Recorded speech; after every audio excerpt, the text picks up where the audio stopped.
Hello, so this evening we are going to take a look at the Beechcraft Model 17, otherwise known as the Staggerwing in the Microsoft Flight Simulator.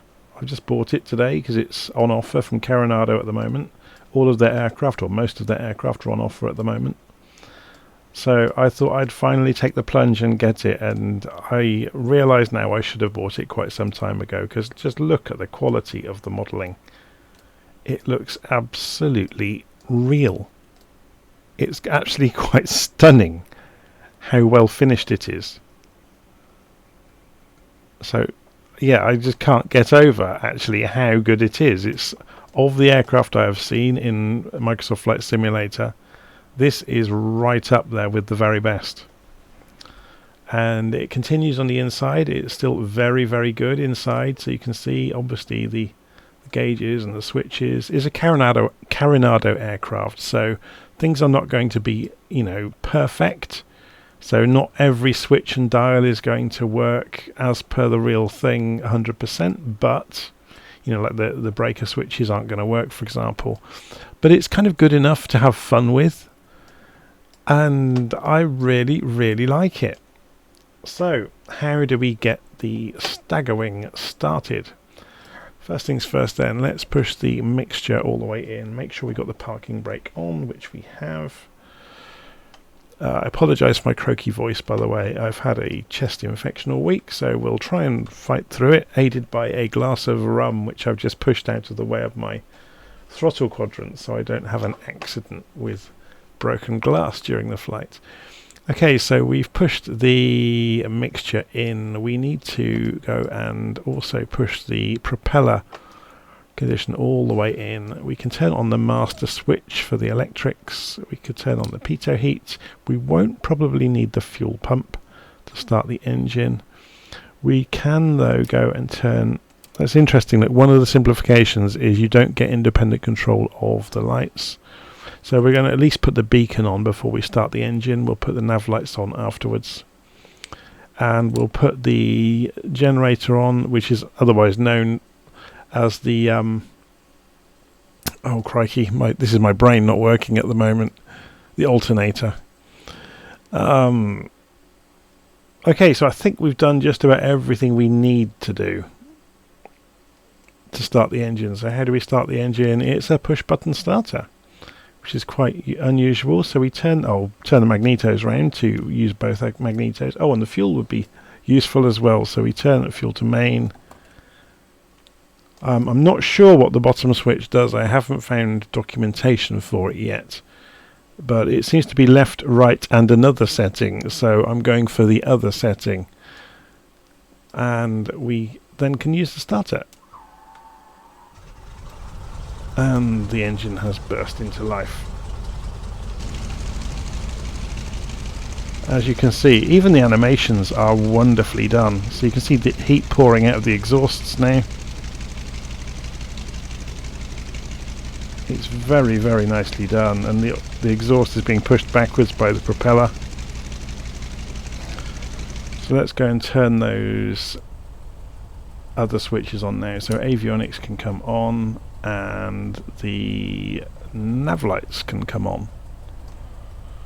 Okay, so it has got a nav radio. So you'll notice up here there is an omni-bearing selector and a nav radio, which is quite cool. We can push up spacebar to move ourselves up and down inside the cockpit as per normal. We've got flaps with a very noisy motor, so you can see them moving. So we go for... Let's just see how much flaps throw. You can see the flaps move quite slowly. So there's 3 positions for the flaps by the look of it.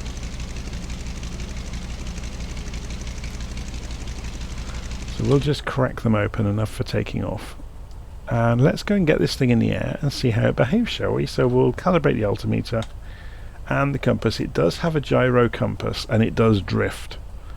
So you have to compare, either press D on the keyboard or compare it against the binnacle compass if you want to be super accurate with your procedures. So we'll come off the parking brake, and I do wonder if it actually had parking brakes. or if that's an affectation of the simulator. I think more likely it had it probably just had chocks in the real world. You can see it moves around a lot. It's a handful, so takeoff is not a foregone conclusion.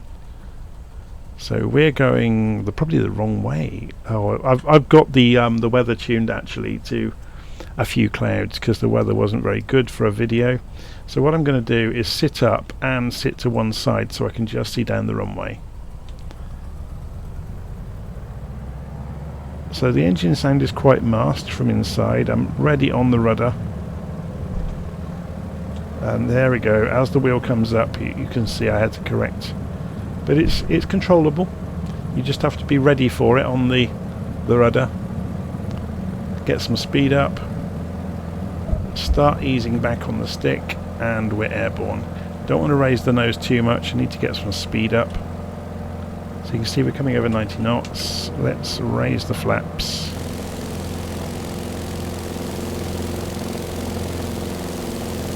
And start climbing now.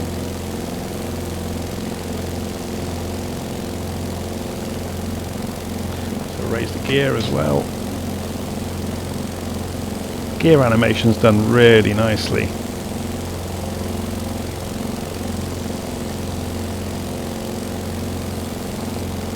So the first shock about the Staggerwing is just how fast it is. There's not much between this and some of the late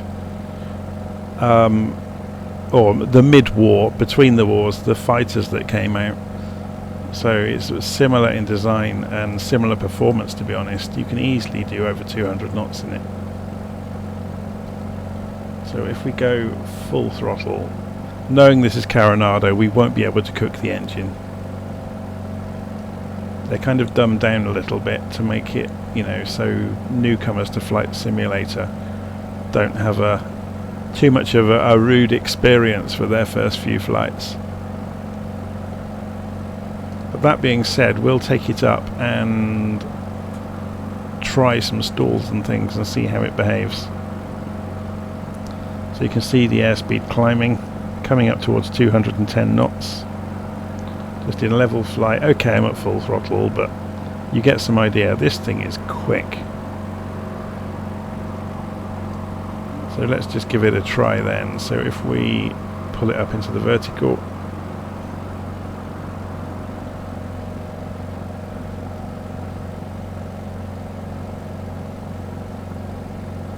hopefully it will fall over to the right. I've kind of done that on purpose to let it fall. Cut the engine, fall back in and pull it back out, and we did quite a nice wing over there. Very cool. So it's very predictable, but like I said, at kind of takeoff landing speeds it's not so predictable at all. So let's just turn back around again. You can press space to sit up, but then we get the great big bar in the way. So once you're in flight, it pays to just sit down in the seat and keep an eye on the instruments.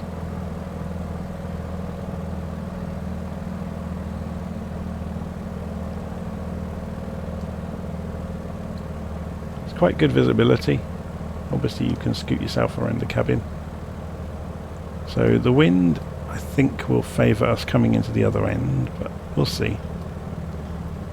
Like I said, we're not using live weather, so we haven't got so much to worry about. Should we take it up and do some stalls? So let's get some speed on, climb and get a bit of altitude. So in the way of instruments, there is an airspeed indicator, an attitude indicator, although it's a very early one like most of the 1940s aircraft. Altitude, and it's got the Colesman window, so it's kind of its era. Slip indicator, there's, or should I say, a turn coordinator, as they are called in modern aircraft. There's a gyro compass, which goes obviously with the binnacle compass that we mentioned earlier. There is a vertical speed indicator. We've got a nav instrument, manifold pressure. We've got the oil gauges over there, flap position indicator, RPM. There's a fuel burn, obviously a modern fuel burn indicator over there. So yeah, it's obviously electrics. It's very good. So it's kind of a mixture. It's a hybrid aeroplane, I guess. It's of its era, but it has some modern accoutrements, as you might call them. It's absolutely beautiful though, isn't it? I'm doing my best to fly it smoothly here, by the way.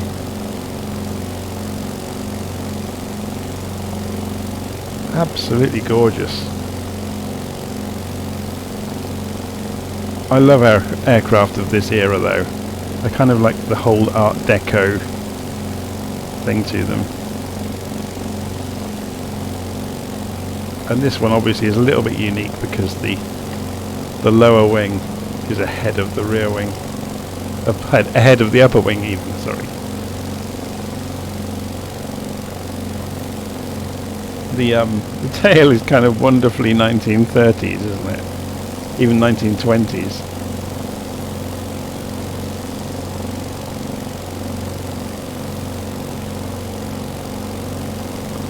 Right then, let's try some things out. So we'll look at this attitude indicator, get ourselves level, nose up, and let's kill the power.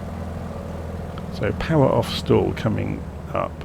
So back to tick over, feeding in backstick more and more and more and more, and there goes the stall warning, and it fell in a straight line, which was nice.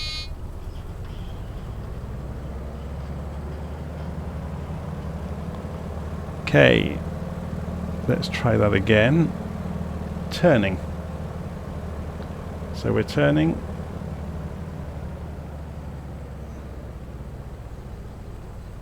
Pulling in back stick to keep the nose up. And it folded in, which is what you'd expect. So let's continue the roll.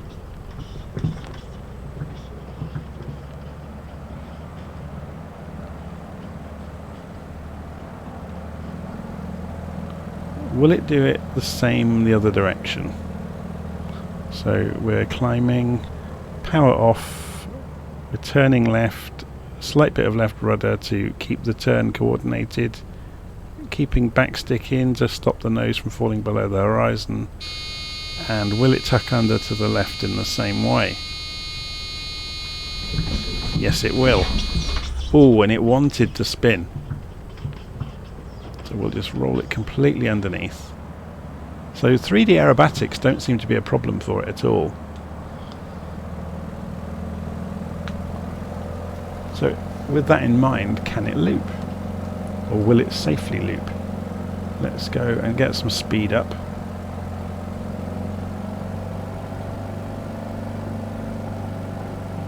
So we'll just line up with the runway.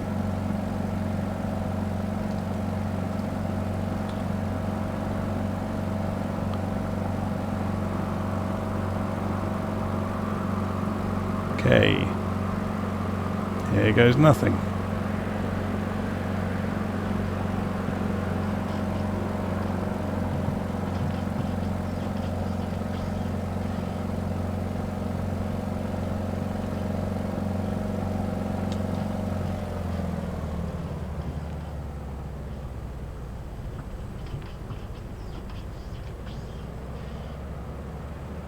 Picks up speed and alarmingly quickly downhill.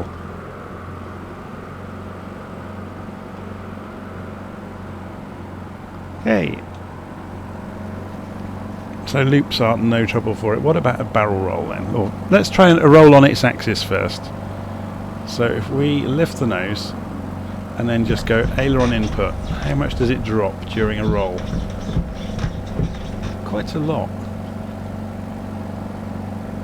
What about knife edge? Can it hold knife edge? Not quite. But then you wouldn't expect it to. Only pattern aerobatic planes tend to be able to do that.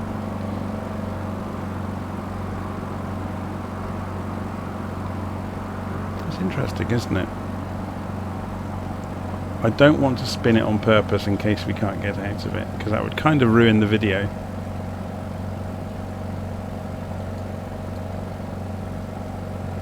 Where are we in terms of the airfield? We should be fairly overhead.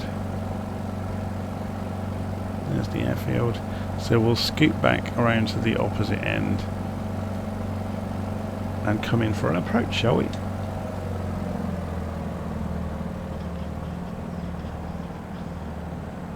So we'll just come around the fields here. So with no throttle it doesn't hold speed very well at all, because we're descending quite fast. If I was to level us out, watch the speed drop off. So even though it looks aerodynamic, it really isn't. It's a bit of a lump. So the speed drops off remarkably quickly.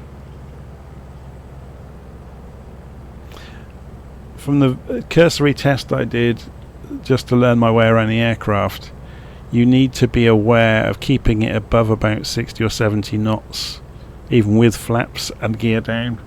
So if we get gear down, you'll hear that happening. Let's go and have a look. It's quite a nice animation, as I said earlier.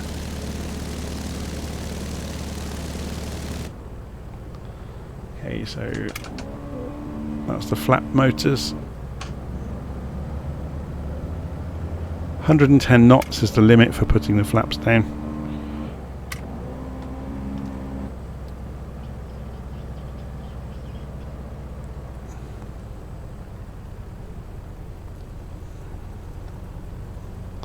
So on the base leg here, keep it on the runway.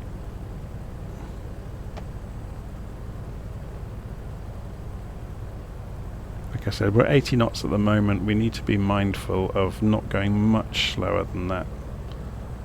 We will hear a stall klaxon.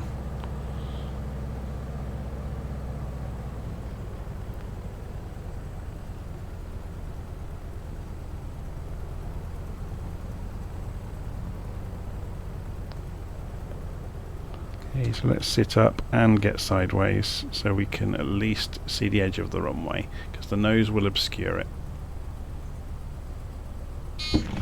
Oops. Right, let's go around again. So hit the throttle, and it really doesn't want to straighten up. Like I said, it's a handful. It's a heavy lump and a handful. So I misjudged how far we were off the ground and how it might react there. So flaps back to takeoff position, which is halfway. And let's go around and have another go. We kind of walloped the ground, didn't we? It wasn't really a landing, more of a controlled crash. So there's the runway.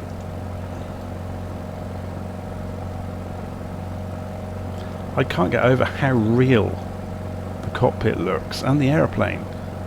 It really does look like photographic quality. It's stunning, really. Very, very good. If you look closely, you can, when you see the light hitting the wood at the right angle, yeah, you can see the pattern of the grain in the light. It's very, very nicely done. There you go, you can see it there, look. So they've really thought about it. Obviously you can see the moulding defects in the metalwork as well.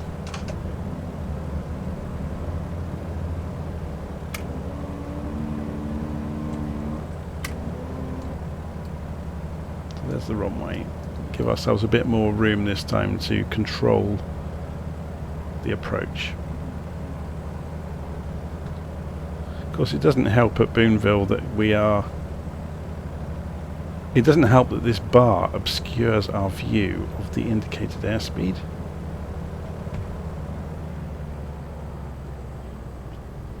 So we're coming a little bit faster this time. We've got plenty of room on the runway.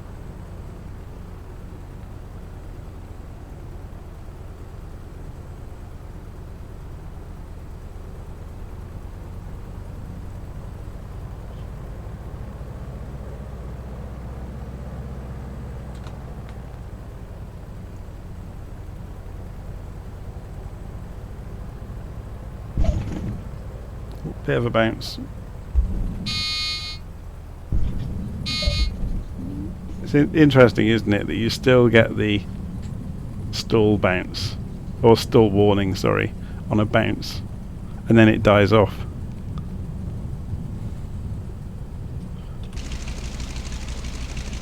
It's quite cool seeing the suspension working as well.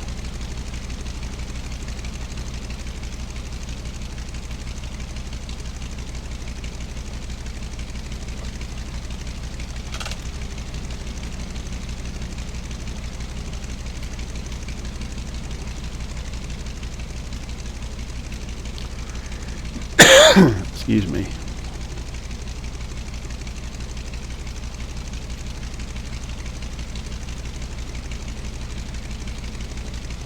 The turning circle is not great, so you have to be mindful of that when you're manoeuvring on the ground. As long as you keep it slow, it's okay.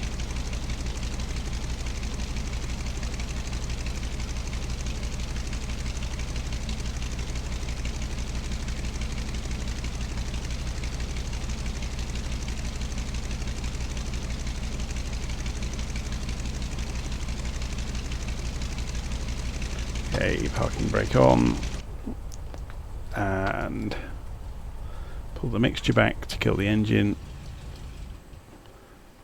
and magnetos off, avionics off, lights off, generator off, master switch off, and we're probably pretty good to go. So let's see if any of the switchgear works. So we can wind the windows. I'm not sure, that doesn't do anything. About this one, no. This one does work, which is quite cool. And it does have, you can see a visual difference between the glass and no glass, which is nice. The rear doors work, or the rear door works, I should say. It's interesting that that one doesn't. Or maybe it's not a door actually. No, it isn't. So I guess the pilot and co-pilot would climb in. That looks like it should be a door. Oh no, it's just a join in the wood where the spar goes through. So maybe, yeah, maybe they used to climb in and through. Who knows? It's very cool though, isn't it? Very, very cool. There doesn't appear to be a tablet in it. I know this predates some of the later Carenado aircraft, so I haven't found a click spot for a tablet in it yet. I'm not sure if I'm just missing something obvious. Hopefully somebody will tell me that, you know, that I'm being silly and I should have figured out I can click somewhere that opens up something, but I haven't found anything like that. But otherwise, I think it's really, really lovely. There is no autopilot, and there's no way of cheating it other than altering the config file if you did want an autopilot. But it's of its era. You know, it shouldn't have had an autopilot. So there you go. Right, I'm going to go and have a rest, have a cup of tea, and then call it a day.